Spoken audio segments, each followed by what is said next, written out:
AK Parti 24. dönem Van Milletvekili, aynı zamanda Gümrük ve Ticaret Bakan Yardımcısı Sayın Fatih Çiftçi bizimle birlikte olacak. Fatih Bey, Sayın Bakanım hoş geldiniz. İyi akşamlar diliyorum. Hoş bulduk. İyi yayınlar diliyorum Cüneyt Bey. Şimdi önemli bir gündü, tarihi bir gündü AK Parti için ve partinin tüm yetkili kurulları, üyeleri o heyecanı bugün yaşadılar. Sizler de takip ettiniz. Nasıl değerlendirirsiniz 3 yıllık aradan sonra Sayın Cumhurbaşkanı'nın bugün AK Parti'ye üye olmasını? Efendim ben öncelikle size iyi yayınlar diyorum. Teşekkür ederiz. Şu bir gerçek. Tabii ki Türkiye'de çok farklı bir yapı söz konusuydu bugüne kadar. İşte bu referandum ve anayasa hak oylamasının ilk önemli sonuçlarından birisi bugün hayata geçti. 3 tane hemen uygulanacak konu vardı. Bunlardan birisi Cumhurbaşkanımızın partiye üye olabilmesiyle ilgiliydi. Bir de Hakimler Savcı Yüksek Kurulu'nun kararıydı. 3 önemli konulardan birisi bugün hayata geçti. Geçmişten bugüne kadar tabii ki farklı şeyler söz konusuydu. İnsanın ve demokrasinin doğasına aykırı bir şekilde kurduğunuz, üyesi olduğunuz bir siyasi partiden uzak durmak durumundaydınız. Evet. Ama Allah'a hamdolsun 16 Nisan akşamında aziz milletimizin büyük katkısı, teveccühü sonucunda, takdiri sonucunda bu anayasa değişikliğiyle birlikte bugün Sayın Cumhurbaşkanı'nın kurucusu olduğu ve elleriyle büyütüp bugünlere getirdi ve bu ülkenin son 15 yılına hakikaten damga vurduğu, bütün yapılan reformlar, devrimler, çalışmalar, Atatürk'ün tümünün planlandığı partiye 3 yıl boyunca ayrı kalmıştı. Bugün tekrar yeniden işin doğası gereği olması gereken bir şey bu referandum ve halk oylama sonucunda gerçekleşti. Sayın Cumhurbaşkanımız bugün partiye üyeliği yapıldı, kabul gördü. İnşallah önümüzdeki günlerde de kongreyle genel başkanlığa geçecek. Bu tabii ki Türkiye tarihinde bir devrimdir. Son 100 yılda yapılan en önemli değişikliklerden, en önemli reformlardan birisidir. Yeni bir hükümet sistemi, yeni bir yapılanma ve bu da beraberinde yeni bir heyecan ve yeni bir atılımla ülkemizin nakış nakış yeniden ilmek işlenip geleceğe taşınacağı bir gün olarak görüyorum ben. Bir başlangıç, yeni bir ayağa kalkış, bir yeniden diriliş olarak değerlendiriyorum ben. Tabii Sayın Cumhurbaşkanı bugün üyesi olduktan sonra yeniden AK Parti, yani sevdam dediği, ilk aşkım dediği partisine üye olduktan sonra verdiği mesajlar da önemliydi. Siz de AK Parti içerisinde yıllarca siyaset yaptınız. Şu an bir bakan yardımcılığı görevini üstleniyorsunuz. Verdiği mesajlar içerisinde yeniden birkaç örnek vermişti Sayın Çiftçi. Bence oradan devam etmek isterim. Bu çat kapı başbakan olduğu dönemde çat kapıları yapardı Sayın Başbakan. O örneği vererek işte bu yine kapı kapı dolaşıp anlatmamız gerekiyor. Onların yanında olmamız gerekiyor hatta söyledi.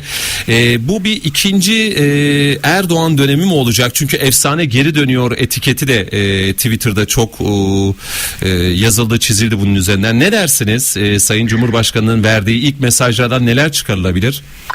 Şöyle bir şey Cüneyt Bey, tabii ki AK Parti geçmişten bugüne kadar bakıldığında, tarihi misyonuna bakıldığında AK Parti bugüne değil geçmişten bugüne kadar çok ciddi bir misyonu, ciddi bir tarihi misyon, kendisine misyon edilmiş bir siyasi hareket, Erdemler Hareketi. Kutlu bir hareket ve AK Parti bugüne kadar yapmış olduklarıyla kendi politikalarına bakıldığında adeta devrimler yapıldı. Çok ciddi altyapı, üst yapıda devrimler, demokrasi adına çok önemli şeyler, reformlar yapıldı bugüne kadar ve buna birlikte ülkede adeta dinsel bir değişim ve dönüşüm sağlandı. Tam bir sessiz devrim gerçekleşti.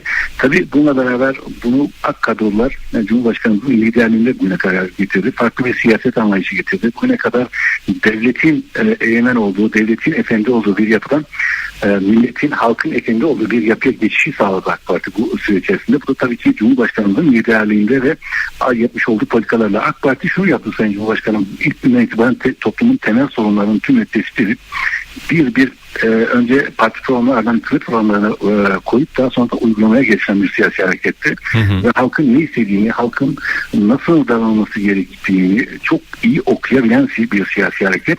Ve bunlar da bir halkı aldatmadan, doğrusunu ve popülist bir yaklaşım içerisinde olmadan doğrusunu uygulayıp bu devrimleri ve bu reformları gerçekleştiren bir siyasi hareket.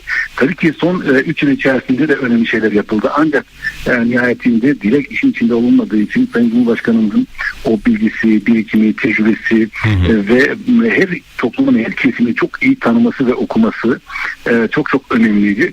Bu bağlamda da tabii ki Cumhurbaşkanımızın tekrar bizim partiye gelmesiyle birlikte bütün teşkilatlarımıza ve bütün ülkemize yeni bir heyecan, yeni bir hareket meydana getirdi.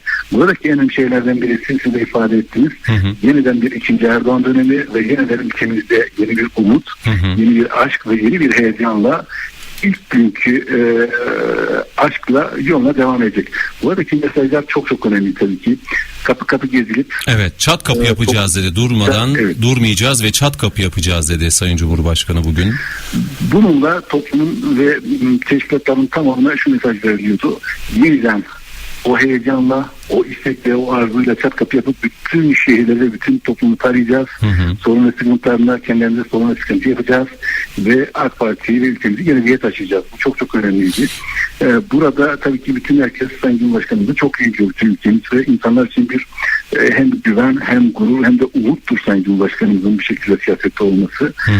Bir dönemde belki bir rahatlama, belki bir şey vardı ama tekrar Sayın Cumhurbaşkanımızın o dinamizmi, o heyecanı, o güveni siyasette çok çok yeni umutlar ve yeni bir politikalar ortaya koyacaktır diye düşünüyorum. Bu süreç artık tekrar yeniden bütün teşkilatlar ve bütün kadrolar için ve bürokrasi içinde yeniden bir yapılanma, yeniden ciddi bir şekilde çalışmayı ve hedefleri ortaya koymayı göstermektedir. Bu çok çok önemlidir. Bundan sonraki süreçte özellikle 21 Mayıs'taki kongreyle birlikte de bu heyecan artarak devam edecektir. Evet. Sayın Bakanım, şöyle bitirmek isterim. Belki Sayın Başbakan için de bir paragraf açmak lazım Binali Bey için. Çünkü Sayın Cumhurbaşkanı en son bir yabancı haber ajansına yapmış olduğu mülakatta Ahmet Hoca ile da süreci götürdük ama işte bazen olmuyor dedi. Binali Bey ile tabii ki Büyükşehir Belediyesi'nden beri bir yol arkadaşlığı da söz konusu, yani aynı ekip içerisinde. Ne dersiniz bu süreç içerisinde Sayın Başbakan Binali Yıldırım ki kabinenin de başı olarak belki de 21 Mayıs'ta da genel başkanlık görevini de Sayın Cumhurbaşkanı'na bırakacak. Bir paragrafta onu açmak isterim. Neler söylersiniz? Bu süreci nasıl götürdü Sayın Başbakan? Sayın Başbakanımız tabii ki o size ifade ettiniz. Uzun yıllardan birlikte Sayın Cumhurbaşkanımızla birlikte Büyükşehir Belediyesi'nden bugüne kadar birlikte çalışmışlar ve Türkiye'nin bu değişim ve dönüşümünde Ulaştırma Bakanı olarak ve bugün de Başbakan olarak çok ciddi emekleri olan, çok ciddi iradesi olan ve iş bitirme sonuç odaklı çalışmalarıyla bu sürede ve bu harekete çok büyük katkıları olan bir lider Sayın Başbakanımız. Ancak Sayın Başbakanım ve Sayın Cumhurbaşkanımızın o kadar müthiş bir uyumu ve müthiş bir birlikteliği söz konusu ki bu süreçte de bu kendisini çok net bir şekilde ortaya koydu. İşte referandumdaki ortaya koyduğu gayret, çalışma, istek ve bunda hatta birçok yerde birçok siyasi parti işte kendi koltuğunu heva etsin, kendi koltuğunu ortadan kalkması için bu çalışmaları yapıyorsun dediğinde de biz bu ülke için, bu memleket için doğru olan neyse onu yapacağız demişti. Ve bu anlamda da müthiş bir çalışmada gayret göstererek bugünlere gelindi. Tabii ki Sayın Başbakanımız ve Cumhurbaşkanımızdaki bu uyumu bu sürecin doğru bir şekilde gitmesine, doğru bir şekilde sonuçlanmasına büyük katkısı oldu. Bugün gelinen ortamda da yine Sayın Başbakanımız bugün kendisi ilan ettiler. 21 Mayıs'ta Sayın Cumhurbaşkanımıza adaylık teklif edeceğiz şeklinde açıklamayı da kendileri yaptılar.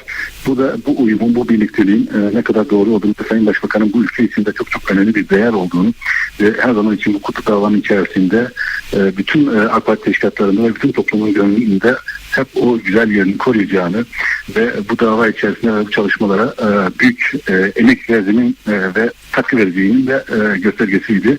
Bazı insanlar vardır ki ve bazı kişiler vardır ki siyasette mevcut pozisyonunu korumak için çok büyük mücadele ederler ve bu da toplum nezdinde çok büyük kayba uğrar ama Sayın Başbakanım bu anlamda çok büyük bir erdem ve çok büyük bir dik duruş sergiledi ve o da inşallah toplum günde onu daha büyütecek ve bu davanın en önemli unsurlarından birisi olmaya da devam edecektir. Bu birliktelik ve bu kutu davada her zaman için çok saygın bir şekilde yerini alacaktır. Gümrük ve Ticaret Bakan Yardımcısı Sayın Fatih Çiftçi, çok teşekkür ederim efendim katıldığınız için. Tekrar hayırlı ve uğurlu olsun hem ülke adına hem de AK Parti adına. Ben çok teşekkür ediyorum. Ülkemize ve milletimize, bütün İslam alemine de hayırlı ve uğurlu olsun diyorum. Çok sağ olun efendim. İyi akşamlar diliyorum. İyi akşamlar. Sağ olun.